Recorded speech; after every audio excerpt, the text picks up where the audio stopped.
Hello hello hello प्यारे बच्चों, नमस्कार। मैं अरुण सक्सेना एक बार फिर से आप सभी का स्वागत करता हूँ रोजगार विद अंकित परिवार में। आप सभी लोगों का तहे दिल से हार्दिक स्वागत, हार्दिक अभिनंदन। आप सभी प्यारे बच्चे फटाफट से क्लास में जुड़े हैं। आपकी पसंदीदा क्लास इस समय प्रारंभ हो चुकी है और एक बेहतरीन से सेशन के साथ मैं आपके सामने उपस्थित हो चुका। मेरे भाई, मेरे प्यारे बेटा, आज हम राष्ट्रीय प्रतीकों पर चर्चा करें। विविध के अंतर्गत बहुत महत्वपूर्ण टॉपिक है। बहुत सारे क्वेश्चंस यहां से आपसे पूछे जाते हैं। अब स्टैटिक जीके का अंत ही चल रहा है, बहुत जल्द स्टैटिक जीके आपकी खत्म होने वाली। जी भाई जी, बहुत अच्छा। अभिषेक पंडित जी, नितिन राणा जी, पिंटू यादव जी, रूपेश कुमार जी, अर्जुन बाबू जी, अजय निषाद जी, चेनराम जयपाल जी, अभिषेक विश्वकर्मा जी, शिवेश यादव जी, रवि कुशवाहा जी, आलोक राज ठाकुर जी, तेजवीर सिंह जी, भानु गुर्जर जी, आप सभी लोग इस समय क्लास में लाए। बहुत बहुत स्वागत, बहुत बहुत अभिनंदन मेरे प्यारे बच्चे, आप सभी लोग। और जो बच्चे अभी तक क्लास में लाइव नहीं आए, उन सबसे अनुरोध है कि वो फटाफट से क्लास में आ जाए। ठीक है जी, स्टार्ट करते हैं मेरे बच्चा। आज के सेशन को स्टार्ट करने जा रहे हैं आर्मी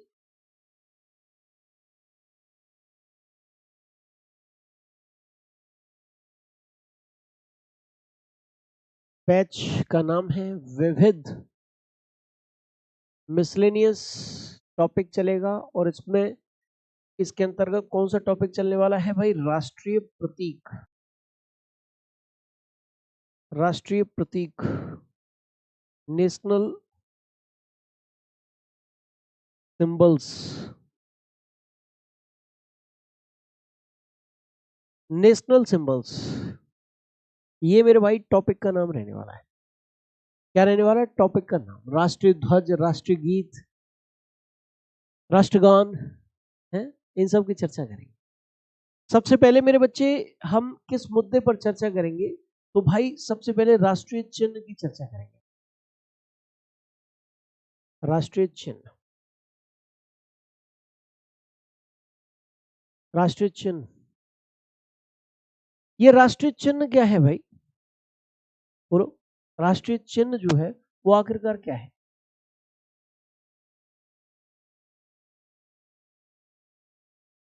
चलिए भाई, राष्ट्रीय चिन्ह क्या है ये बताओ। ये राष्ट्रीय चिन्ह से बहुत सारे क्वेश्चंस बनते हैं। पहली बात, ये राष्ट्रीय चिन्ह लिया कहां से गया? ठीक है, तो मेरे बच्चा पहली बात इसका आंसर होगा सारनाथ स्थित स्थित अशोक के सिंह स्तंभ से। सारनाथ स्थित अशोक के सिंह स्तंभ से, सिंह स्तंभ से ये चिन्ह जो है वो स्वीकार किया गया है, वो लिया गया है। ठीक है जी। इस चिन्ह में आपने देखा होगा कि जैसे चार शेर हैं, वो एक दूसरे से पीठ करके ऐसे करके जो है वो खड़े हुए हैं। ऐसे करके वो चिन्ह जो है वो आपको दिखता है। ठीक है, चार शेर हैं बैठे हुए, सॉरी, है ना। इसके नीचे एक चक्र बना हुआ है, नीले रंग का एक चक्र है। कुछ इस प्रकार का नहीं है, लेकिन कुछ इस प्रकार का जरूर है। ऐसे करके जरूर है, ऐसे करके चक्र बना हुआ है। और चक्र के बगल में इधर और इधर कुछ पशुओं के चित्र हैं। ठीक है जी। और नीचे लिखा हुआ है सत्यमेव जयते। सत्यमेव जयते, यानी कि सत्य की हमेशा विजय होती है। कुछ इस प्रकार का राष्ट्रीय चिन्ह है अपना। बहुत सारे क्वेश्चन आते हैं यहां से। ये सत्यमेव जयते क्या है भाई? राष्ट्रीय आदर्श वाक्य है। गोविंद राय जी, अच्छी तरीके से पढ़िए बेटा कि भारत का राष्ट्रीय चिन्ह एवं मोहर कहां से लिया गया? सारनाथ स्थित अशोक के सिंह स्तंभ की अनुकृति है। अनुकृति यानी कि उसकी कॉपी है बेटा। The national emblem and seal of India is a replica of the lion pillar of Ashok at Sarnath। Emblem की जगह पर यहां पर मेरे बच्चा सिंबल कर लीजिए, नेशनल सिंबल। ठीक है, इसे महान सम्राट, यह लिखा ना अशोक के, यानी जाहिर सी बात है भाई कि ये अशोक के द्वारा ही निर्मित हुआ था। जो क्या सिंह स्तंभ जो है, जहां ऊपर शीर्ष पर ये स्थित जो स्थलाकृति जो बनी हुई है, उसी की कॉपी मेरे भाई हमने राष्ट्रीय चिन्ह के रूप में स्वीकार। अब बात आती है कि भाई भारत सरकार ने इस राष्ट्रीय चिन्ह को कब अपनाया। ये बहुत पॉपुलर क्वेश्चन है कि राष्ट्रगान को कब अपनाया संविधान सभा ने, राष्ट्रगीत को कब अपनाया संविधान सभा ने, राष्ट्रीय ध्वज को संविधान सभा ने कब अपनाया, राष्ट्रीय कैलेंडर को, राष्ट्रीय पंचांग को संविधान सभा ने कब अपनाया, ऐसे करके क्वेश्चन आते हैं। तो भारत सरकार ने इसे 26 जनवरी 1950 को अपनाया। इसको जी राष्ट्रीय चिन्ह को। कैसा है राष्ट्रीय चिन्ह, मैंने कुछ इमेजेस आप लोगों को दिखाए हैं, अपने हाथ से बनाए थे अभी मैंने। अशोक स्तंभ में 4 सिंह एक दूसरे की ओर पीठ करके खड़े हैं, एक ऐसे, एक पीछे, एक इधर, एक इधर, एक दूसरे की ओर पीठ करके खड़े हैं 4 सिंह। नीचे की ओर 4 जानवरों के चित्र उत्कीर्ण हैं, जिसमें हाथी, घोड़ा, बैल और शेर। यहां से भी क्वेश्चन आ सकता है, कैसे कि निम्नलिखित में से किस जानवर का चित्र अशोक के सिंह स्तंभ या के राष्ट्रीय चिन्ह में अंकित है, किस जानवर का चित्र मेरे बच्चे। तो उनमें से एक हाथी, एक घोड़ा, एक बैल, एक शेर, ठीक है। अब हो सकता है किसका चित्र उत्कीर्ण नहीं है, ऐसे करके क्वेश्चन पूछ ले। हो सकता है ऑप्शन में एक जिराफ और दे दे तो ये 4 के चित्र उत्कीर्ण है, मैंने बताया ना चक्र के बगल में दे रखे, ठीक है। अच्छा, जानवरों के बीच में क्या बना हुआ है, एक चक्र बना हुआ है, क्या बना हुआ है, चक्र बना हुआ है। और भारत के राष्ट्रीय चिन्ह में अशोक स्तंभ के नीचे देवनागरी लिपि में सत्यमेव जयते लिखा हुआ है, जो मुंडक उपनिषद से लिया गया है। बहुत महत्वपूर्ण चीज। इस सत्यमेव जयते का मतलब क्या है, सत्य की हमेशा विजय होती है, सत्य की हमेशा विजय होती है, विजय होती है। किसकी विजय होती है, जिस सत्य की हमेशा विजय होती है।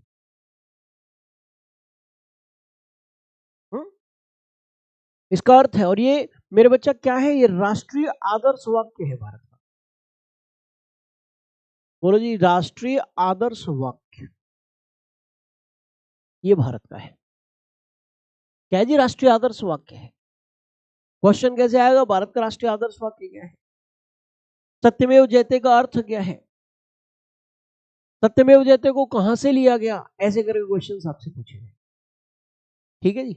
तो ये प्रश्न जो है वो बन गए भाई किससे, राष्ट्रीय चिन्ह से बन गए, नेशनल सिंबल से बन गए, ठीक है। अच्छा, अब हम बात किसकी करेंगे मेरे बच्चा, अब हम बात करेंगे राष्ट्रगान की मेरे बच्चा। बोलो जी, राष्ट्रगान, राष्ट्रगान, राष्ट्रगान। अब क्वेश्चन कैसे आएगा,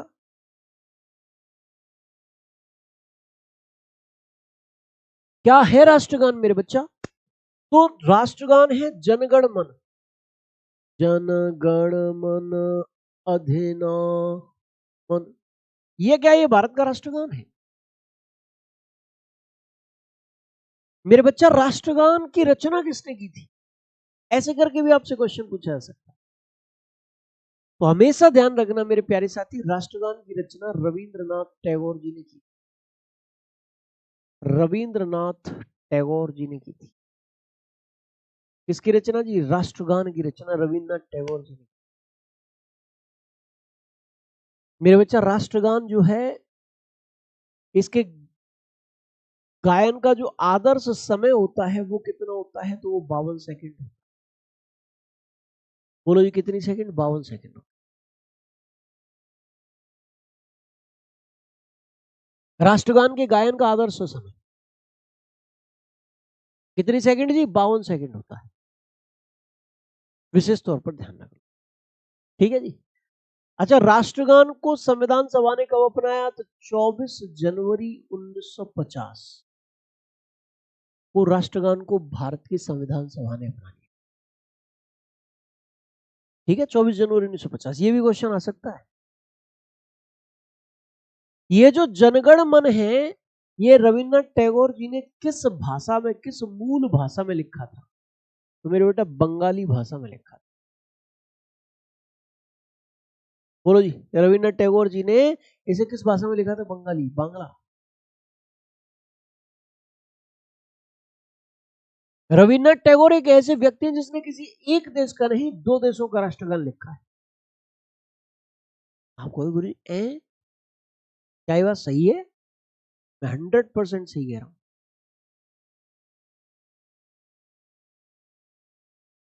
ये एक ऐसे व्यक्ति हैं जिन्होंने 2 देशों का राष्ट्रगान लिखा है, एक तो भारत का और एक बांग्लादेश का। आमार सोनार बांग्ला, ये बांग्लादेश का राष्ट्रगान है। और किसने लिखा? रविन्द्रनाथ टैगोर जी ने लिखा है। ये सब क्वेश्चंस आपसे पूछे जा सकते हैं। जैसे क्या लिखा है कि 24 जनवरी 1950 को संविधान सभा ने इसे अपनाया। ये किसके द्वारा रचा गया, लिखा गया? रविन्द्रनाथ टैगोर जी के द्वारा। रविन्द्र सब राष्ट्रगान सबसे एक क्वेश्चन बहुत इंपॉर्टेंट मेरे बच्चा के राष्ट्रगान सबसे पहले कांग्रेस के किस अधिवेशन में गाया गया? तो 1911 ईस्वी में कांग्रेस के कलकत्ता अधिवेशन में गाया गया था। और उसके अध्यक्ष कौन थे? उसके अध्यक्ष थे विशन नारायण धार। बहुत महत्वपूर्ण।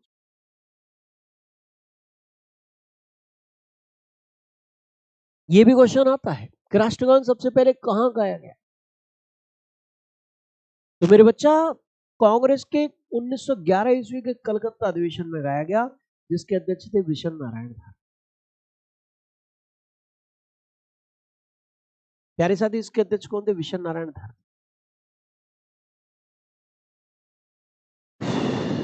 राष्ट्रगान गाने का आदर्श समय मैंने क्या बताया?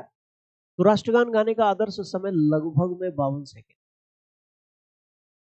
अप्रोक्सीमेटली 52 सेकेंड्स, लगभग में 52 सेकेंड राष्ट्रगान को गाने का आदर्श समय। मेरे प्यारे बच्चा विशेष तौर पर ध्यान रखें, ठीक है जी।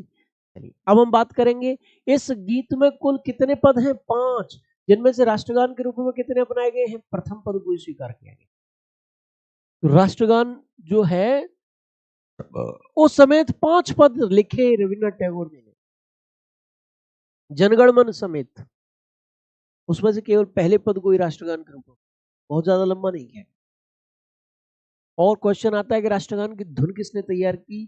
तो मेरे बच्चा राष्ट्रगान की धुन जो है राम सिंह ठाकुर जी ने तैयार।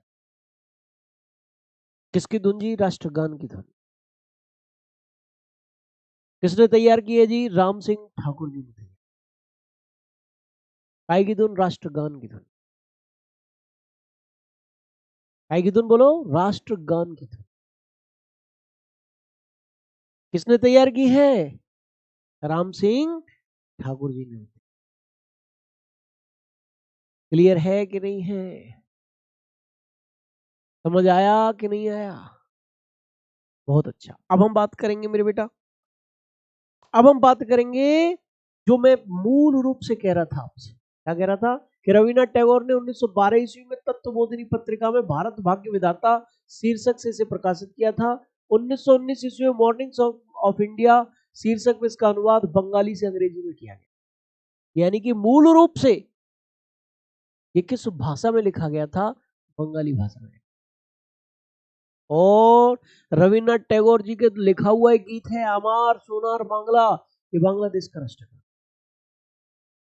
आपसे क्वेश्चन पूछा जाता है कि प्रथम भारतीय नोबेल पुरस्कार विजेता कौन थे?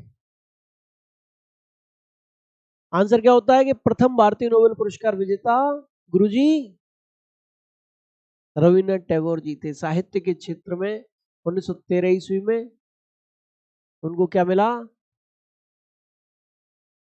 उनको मेरे बच्चा साहित्य के क्षेत्र में 1913 ईस्वी में उनको नोबेल पुरस्कार प्राप्त हुआ है।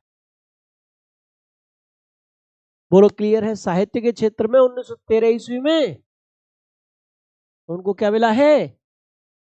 नोबेल पुरस्कार मिला है। ये प्रथम भारतीय नोबेल पुरस्कार विजेता। और ऐसे व्यक्ति भी थे जिन्होंने 2 देशों का राष्ट्रगान रचित किया। यह बहुत बड़ी बात है। राष्ट्रगीत की चर्चा करेंगे। राष्ट्रगान की तरह मेरे बच्चा राष्ट्रगीत से भी बहुत सारे क्वेश्चन जो है वो आपसे पूछे जाते हैं। अंग्रेजी में से कहते हैं नेशनल सॉन्ग। बोलो जी, क्या कहते हैं अंग्रेजी में इसको? नेशनल सॉन्ग कहते हैं, राष्ट्रगीत। प्यारे साथी, ये जो राष्ट्रगीत है, इसकी रचना किसने की है? पहली बात, ये क्या है राष्ट्रगीत? वंदे मातरम। वंदे मातरम जो है मेरे भाई, वो देश का राष्ट्रगीत। वंदे मातरम जो है वो देश का राष्ट्रगीत है ना। इसकी रचना किसने की थी? इसकी रचना बंकिम चंद्र चटर्जी जी ने की। बंकिम चंद्र चटर्जी, बंकिम चंद्र चटर्जी ने इसकी रचना की थी। और बंकिम चंद्र चटर्जी ने इसकी रचना जो है किस पुस्तक में की थी? तो आनंद मठ नाम की पुस्तक में। मेरे प्यारे बच्चा, उस पुस्तक का नाम क्या है? उस पुस्तक का नाम है आनंद मठ, जिस पुस्तक में वंदे मातरम की रचना की। क्या नाम है जी? आनंद मठ नाम है उसका। ठीक है, वहां से इसे लिया गया। मेरे बच्चा, एक क्वेश्चन आता है कि ये किस भाषा में लिखी गई? वंदे मातरम किस भाषा में लिखा गया है? तो वंदे मातरम की रचना भी मेरे बच्चा संस्कृत भाषा में की। ध्यान रखना, शायद संस्कृत है। सुजलाम सुफलाम मलयज शीतलाम, कुछ ऐसे करके है भाषा, शायद संस्कृत है। अच्छा, इसके बाद राष्ट्रगीत की अगर हम चर्चा करें मेरे बच्चा, तो अभी अभी केंद्र सरकार ने इसकी गाइडलाइन जारी की है, इसके संबंध में गाइडलाइन जारी की है। और मेरे बच्चा, इसके गायन का जो आदर्श समय निर्धारित किया गया है, गायन का समय, वो 3.10 मिनट, या हम कहें 3 मिनट 10 सेकंड के आसपास लगभग, है ना। ये इसके गायन का आदर्श समय रखा गया लगभग, नई गाइडलाइन के अनुसार है। नई गाइडलाइन के अनुसार केंद्र सरकार ने अभी 10-15 दिन पहले ही नई गाइडलाइन जारी की है, जिसके अनुसार सरकारी यानी कि जो अवसर होते हैं ना, विभिन्न सार्वजनिक अवसर, उन पर राष्ट्रगान से पहले राष्ट्रगीत बजाना हो। हर व्यक्ति को राष्ट्रगीत के सम्मान में खड़ा होना हो जिसके सामने वो बज रहा है। और राष्ट्रगान के गायन का जो आदर्श समय है वो 3.10 मिनट यानी 3 मिनट 10 सेकंड के आसपास। बोलो, ये समझ में आ रहा है? क्लियर है? बहुत बढ़िया भाई। अब इसके बाद अगर हम चर्चा करें राष्ट्रगीत की, तो मेरे बच्चा, ये पहली बार कब गाया गया, इस प्रकार से भी क्वेश्चन आता है। और ये संविधान सभा ने कब अपनाया? तो 24 जनवरी 1950 को अपनाया। भारत की संविधान सभा ने इसको भी 24 जनवरी 1950 को ही अपनाया। मैं बात किसकी कर रहा हूं? मैं बात राष्ट्रगीत की कर रहा हूं, वंदे मातरम की कर रहा हूं। लिखा हुआ है, रचयिता है बंकिम चंद्र चटर्जी, उपन्यास आनंद मठ से लिया गया। कब अपनाया गया जी? तो 24 जनवरी 1950 को इसको। वंदे मातरम सबसे पहले कांग्रेस के कलकत्ता अधिवेशन में 1896 ईस्वी में गाया गया, जिसके अध्यक्ष रहीमतुल्लाह सैयानी थे। जिसके अध्यक्ष कौन थे? रहीमतुल्लाह सैयानी। बहुत ही इंपॉर्टेंट चीज है आपके सामने, इनको अच्छे से कर डालना, मजा ही आ जाएगा। मेरे बच्चा, गाने का जो आदर्श समय पहले था वो 65 सेकंड था, लेकिन मेरे बच्चा नई गाइडलाइन के अनुसार, नई गाइडलाइन के अनुसार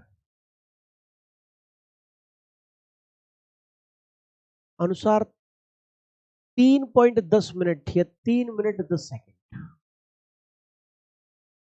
10 सेकंड,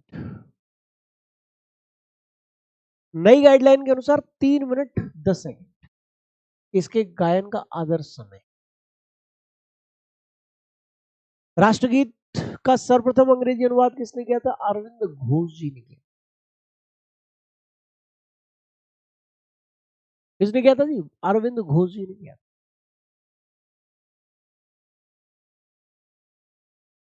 बोलो, क्लियर है? बहुत बढ़िया, अरविंद घोष जी ने किया था। तो ये भी आपने अच्छी तरीके से जान लिया।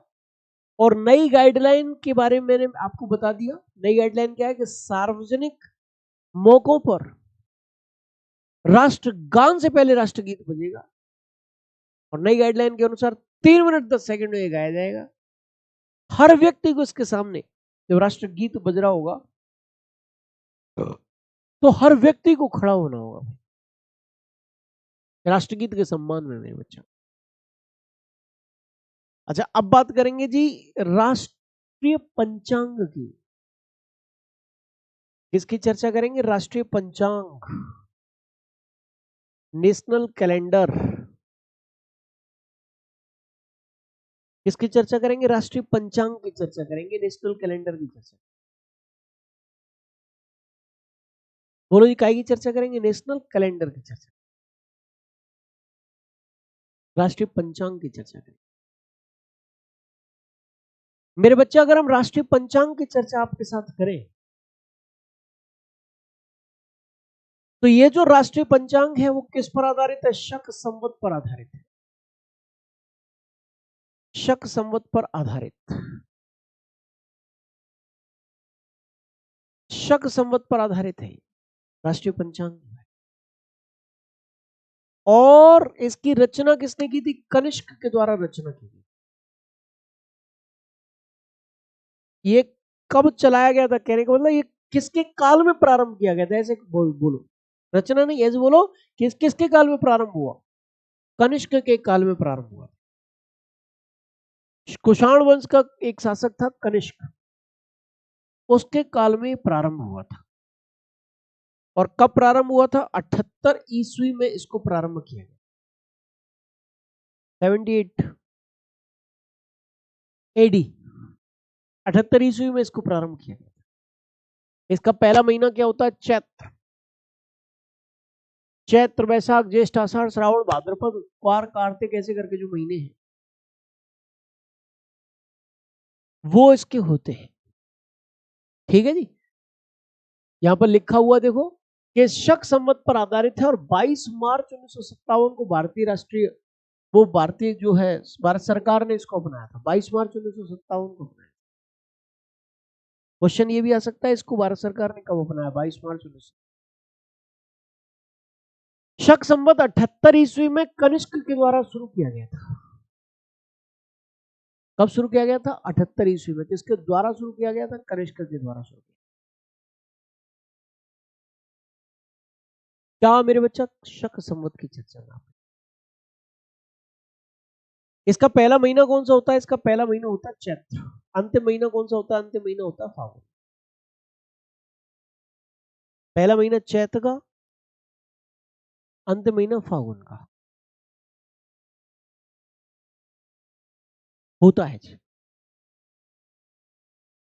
पहला महीना क्या है? चैत्र का, और अंतिम महीना फागुन का।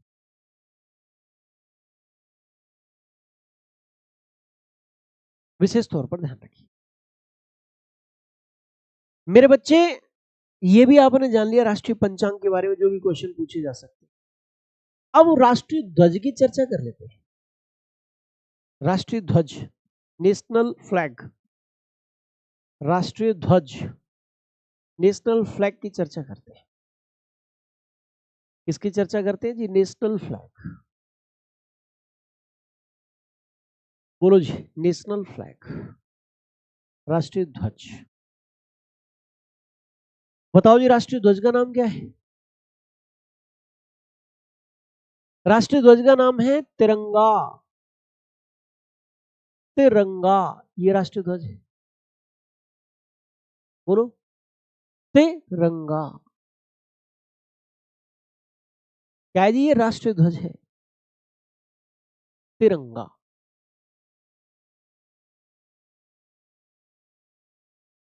क्लियर हुआ कि नहीं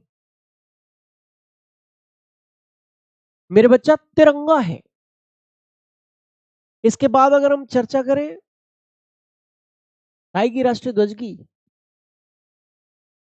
तो ये जो राष्ट्रीय ध्वज है मेरे भाई, इसमें 3 रंग हैं।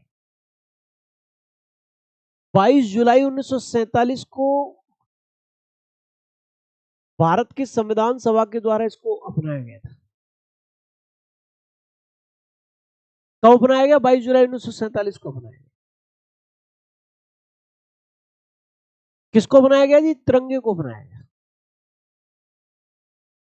22 जुलाई 1947 को बनाया, तिरंगे को बनाया गया। इसमें लंबाई और चौड़ाई का अनुपात कितना होता है? क्वेश्चन आएगा, लंबाई और चौड़ाई का अनुपात। तो मेरे बच्चा, लंबाई और चौड़ाई का अनुपात होता है 3:2। इसका डिजाइन किसने तैयार किया था? इसका डिजाइन पिंगली वेंकैया ने तैयार किया था। वेंकैया ने इसका डिजाइन जो है वो तैयार किया। राष्ट्रीय ध्वज की बात कर रहा हूं। अच्छा, 1907 में जर्मनी में स्टुटगर्ट में मैडम भीकाजी कामा ने राष्ट्रीय ध्वज का प्रतीक यानी भारत का प्रतीक एक झंडा फहराया था। तो क्वेश्चन आ सकता है, राष्ट्रीय ध्वज की जननी कौन है? मैडम भीकाजी कामा। मैडम भीकाजी कामा है। ठीक है, ये पॉइंट ऐसे जो क्वेश्चन में आपसे पूछे जा सकते हैं। जैसे लिखा हुआ है कि राष्ट्रीय ध्वज कौन सा? तिरंगा। कब अपनाया गया? 22 जुलाई 1947 को भारतीय संविधान सभा ने अपनाया। इसकी डिजाइन किसने तैयार की थी भाई? पिंगली वेंकैया ने तैयार की थी। सबसे ऊपर कौन सा रंग? केसरिया। बीच में कौन सा रंग? सफेद। और नीचे कौन सा रंग होता है? हरे रंग, हरा रंग। केसरिया रंग शौर्य और त्याग का प्रतीक होता है, सफेद रंग सत्य और पवित्रता का प्रतीक होता है, और हरा रंग जीवन और समृद्धि का प्रतीक होता है। केसरिया रंग शौर्य और त्याग का, सफेद रंग सत्य और पवित्रता का, और हरा रंग जीवन और समृद्धि का प्रतीक होता है। बोलो, काय का प्रतीक होता है? जीवन और समृद्धि का प्रतीक होता है। कौन सा रंग? हरा रंग।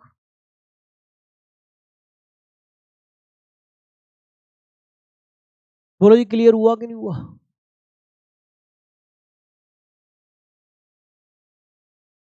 समझ में आ रहा है कि नहीं आ रहा है?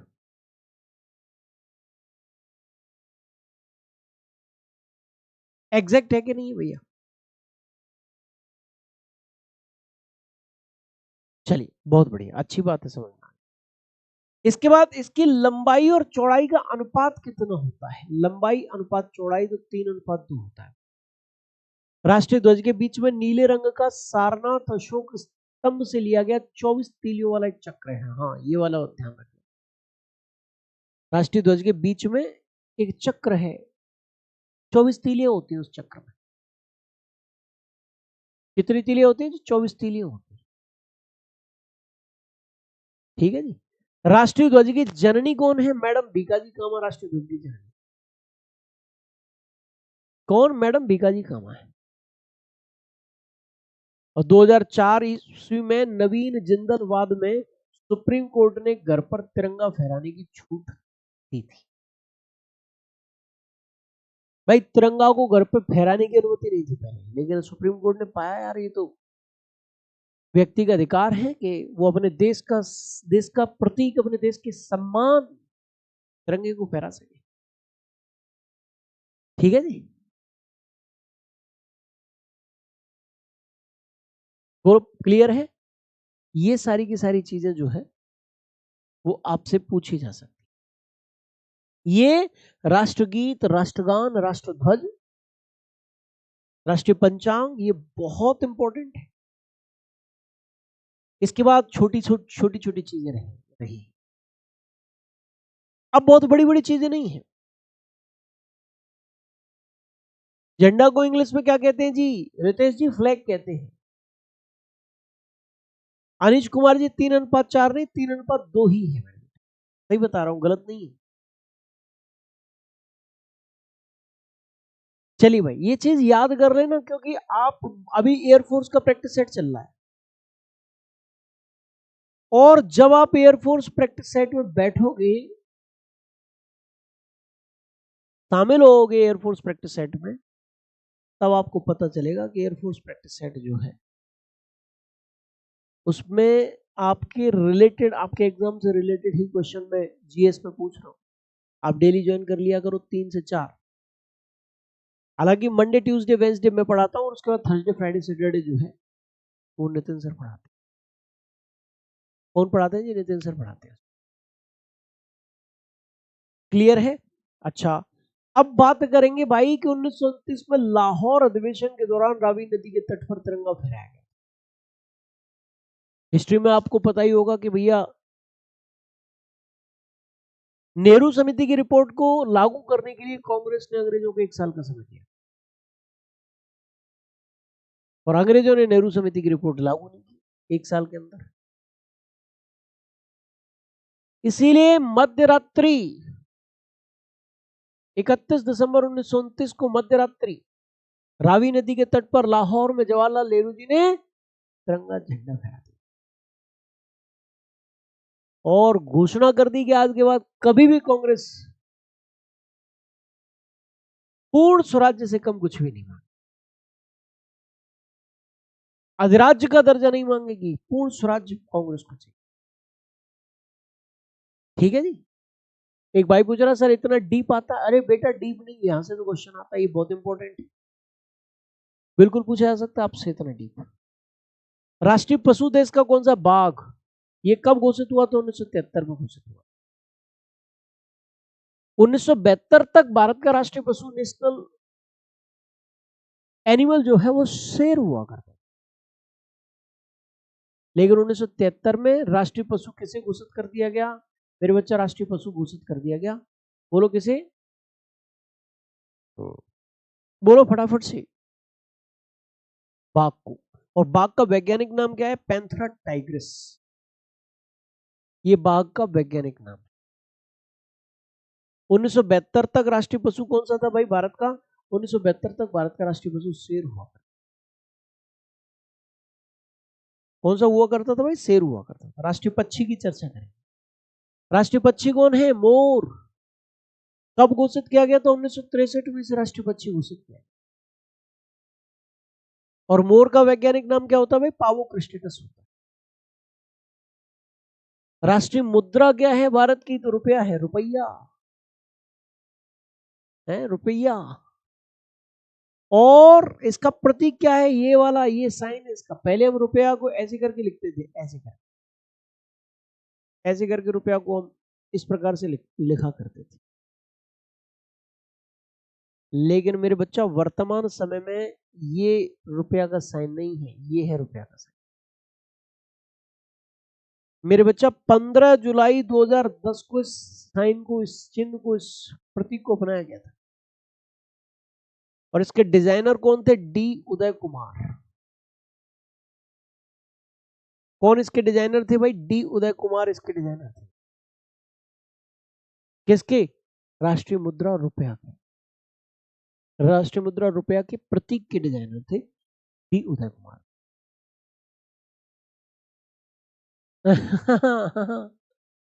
राज प्रताप जी पूरी मौज ले रहे हैं। ये कह रहे राष्ट्रीय पशु तो लोमड़ी है सर। ले लो तुम मौज, ले लो भाई, मेरी क्लास में ले लो, मेरी क्लास से तो मिली है तुम्हें मौज लेने की, और क्लास नहीं मिल रही होगी तो मौज लेने के लिए। इसके अलावा और भी क्वेश्चन आपसे पूछे जा सकते हैं बेटा, जैसे राष्ट्रीय पुष्प कौन सा है? कमल। जैसे वैज्ञानिक नाम क्या है? नेलुम्बो न्यूसिफेरा। राष्ट्रीय नदी कौन सी है? गंगा। राष्ट्रीय फल कौन सा? आम, जिसे क्या कहते हैं? मैंगीफेरा इंडिका कहा जाता है। राष्ट्रीय वृक्ष कौन सा है? बरगद, जिसे फाइकस बेंगालेंसिस कहा जाता है। राष्ट्रीय स्मारक कौन सा है? लाल किला है। राष्ट्रीय विरासत पशु कौन सा है? हाथी, जिसे एलिफस मैक्सिमस के नाम से जाना जाता है। एलिफस मैक्सिमस के नाम से जैसे जाना जाता है राष्ट्रीय विरासत पशु। राष्ट्रीय स्मारक लाल किला है। राष्ट्रीय वृक्ष बरगद है। राष्ट्रीय फल आम है। राष्ट्रीय नदी गंगा है। और राष्ट्रीय पुष्प कौन सा है? कमल।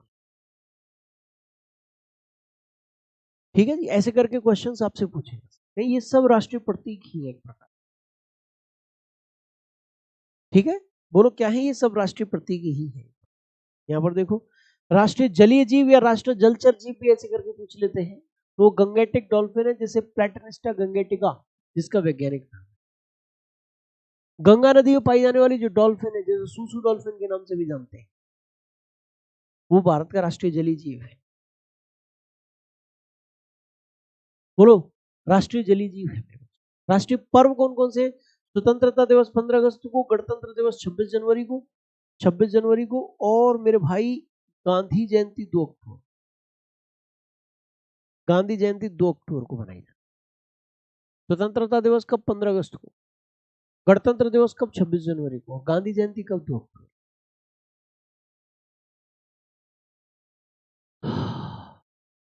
ठीक है, ये राष्ट्रीय पर्व है। 3 राष्ट्रीय पर्व है मेरे भाई। मेरे बच्चा, अच्छा अब आप मुझे बताओ, एक क्वेश्चन मैं आपसे पूछूंगा, राष्ट्रीय खेल कौन सा है? आप आंसर बताओ। राष्ट्रीय खेल, नेशनल स्पोर्ट कौन सा है? नेशनल स्पोर्ट, राइट आंसर लगाओ भाई। नेशनल स्पोर्ट आखिरकार कौन सा है? सही से जवाब बताओ। आपसे पूछूंगा मैं। हाँ, तुम ये मत सोचना किसी और से पूछूंगा, आपसे ही पूछूंगा। Hockey, hockey, hockey, hockey. क्या वाकई में हॉकी है? सबका हॉकी? ओ भाई, ये तो यार एकदम से इतनी स्पीड में एकदम आंसर लगा रहे हो सब कुछ भाई, एकदम जोश सा आ गया, जोश सा आ गया भाई सबके अंदर। हॉकी, हॉकी, हॉकी, इतना सरल फंस गया क्या मेरे बच्चों? ओ, ओ ये तो यूट्यूब पे भी इतनी जबरदस्त कमेंट नहीं देखने को मिलती, इतनी जल्दी जल्दी जल्दी जल्दी जल्दी जल्दी है। पूरा जोश आ गया। मैं आपसे कहलवाना चाह रहा था मेरे बच्चा, बस बस बस मैं समझ गया आपने हॉकी के लिए। हमेशा ध्यान रखना मेरे बेटा, भारत का कोई भी राष्ट्रीय खेल नहीं है, कोई नहीं, नो, नो वन। भारत का कोई भी राष्ट्रीय खेल नहीं है। हमारे दिमाग में यह अवधारणा रहती है कि भारत का राष्ट्रीय खेल हॉकी है, लेकिन हॉकी नहीं है।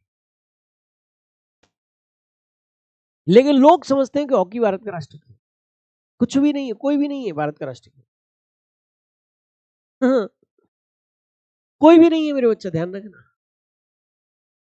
भारत सरकार ने ऑफिशियली किसी भी खेल को राष्ट्रीय खेल नहीं माना।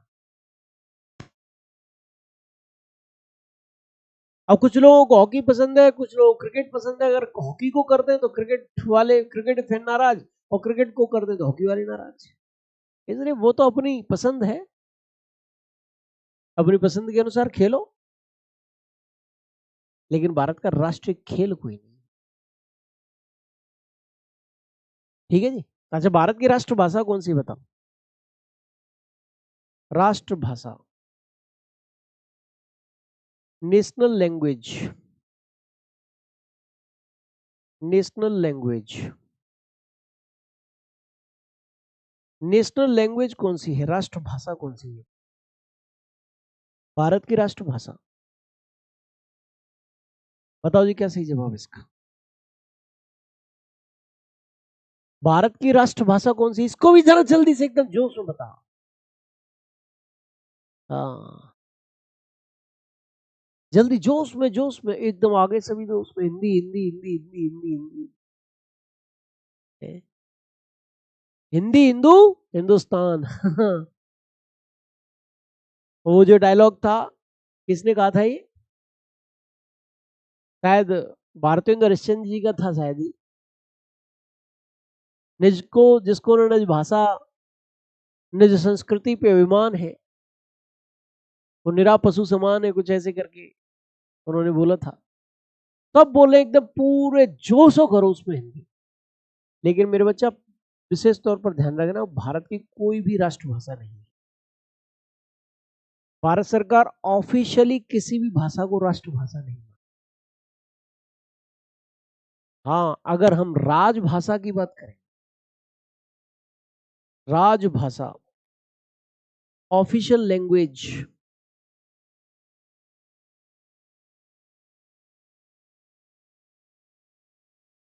ऑफिशियल लैंग्वेज की चर्चा करेंगे, राजभाषा की चर्चा करेंगे, तो वो हिंदी है। यानी ऑफिशियल काम करती है सरकार इसमें, हिंदी में भी, अंग्रेजी में भी। लेकिन राष्ट्रभाषा के तौर पर हिंदी को नहीं बनाया गया, राजभाषा के तौर पर हिंदी। न कोई राष्ट्रीय खेल है, न कोई राष्ट्रभाषा है। ठीक है जी, कंफ्यूज होते हैं बच्चे अक्सर कर। आपकी कंफ्यूजन को दूर करने का प्रयत्न मैंने किया। भारत